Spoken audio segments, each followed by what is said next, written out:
Hi friends, எல்லாருக்கும் வணக்கம். இன்னைக்கு என்ன வீடியோ பார்க்க போறோம் அப்படின்னா, எங்க வீட்ல வந்து புது வருட பிறப்ப எப்படி நான் செலிப்ரேஷன் பண்ணேன் அப்படின்ற வீடியோ தான் பார்க்க போறோம். இந்த நாள் வந்து எல்லாருக்குமே வந்து ஒரு நல்ல நாளா அமையணும் அப்படின்னு நான் கடவுள்கிட்ட வேண்டிக்கிறேன். இந்த நாள்ல குபேர பானை வைக்கணும்னு நினைக்கிறவங்க கூட வைங்க. ரொம்பவே விசேஷம் அப்படின்னு தான் நான் சொல்லுவேன். அதே போல முருக பெருமானுக்கு உகந்த நாளுமே இந்த நாளு தான். அவருக்கு உகந்த மாதிரியான விஷயங்கள் வந்து இந்த இடத்துல வைங்க. நானுமே இங்க வந்து அவருக்கு ஒரு விளக்கு வச்சிருக்கேன்.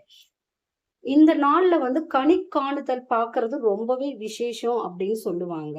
நான் என்ன பண்ணியிருக்கேன் அப்படின்னா, முன்னாடி நாளே வந்து ஜிஆர்டில வந்து கோல்டு காயின் 2 கிராம் வாங்கிட்டு வந்திருக்கேன். அதேபோல இந்த தாம்பூல தட்டுல என்ன வச்சிருக்கேன் அப்படின்னா, மா, பலா, வாழை, அது கூட வந்து எலுமிச்சை பழம்.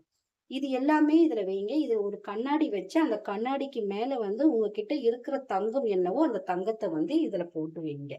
ஏன்னா, இந்த மாரி பண்ணும்பொழுது, இந்த வருடம் முழுக்குமே வந்து ரொம்பவே செழிப்பா இருக்கணும் அப்படின்றது ஒரு ஐதீகம்.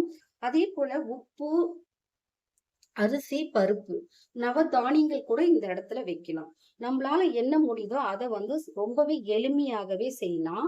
என்னால முடிஞ்சத தான் வந்து எனக்கு என்ன என்னுடைய சக்திக்கு முடிஞ்சதோ அத நான் செஞ்சிருக்கேன். பூஜைய வந்து ரொம்பவே சிறப்பா வந்து முடிச்சிருக்கேன்.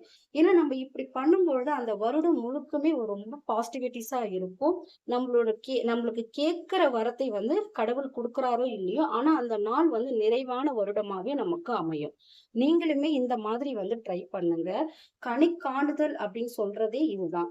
அதனால வந்து நீங்க முன்னாடி நாளே வச்சுட்டு, அடுத்த நாள் வந்து பார்க்கும்போது, இந்த நாள் இந்த வருஷம் ரொம்ப செழிப்பாவே அமையணும் அப்படின்னு நான் கடவுள்கிட்ட எல்லாருக்காகவும் பிரார்த்தனை பண்ணியிருக்கேன். நன்றி. தேங்க்யூ.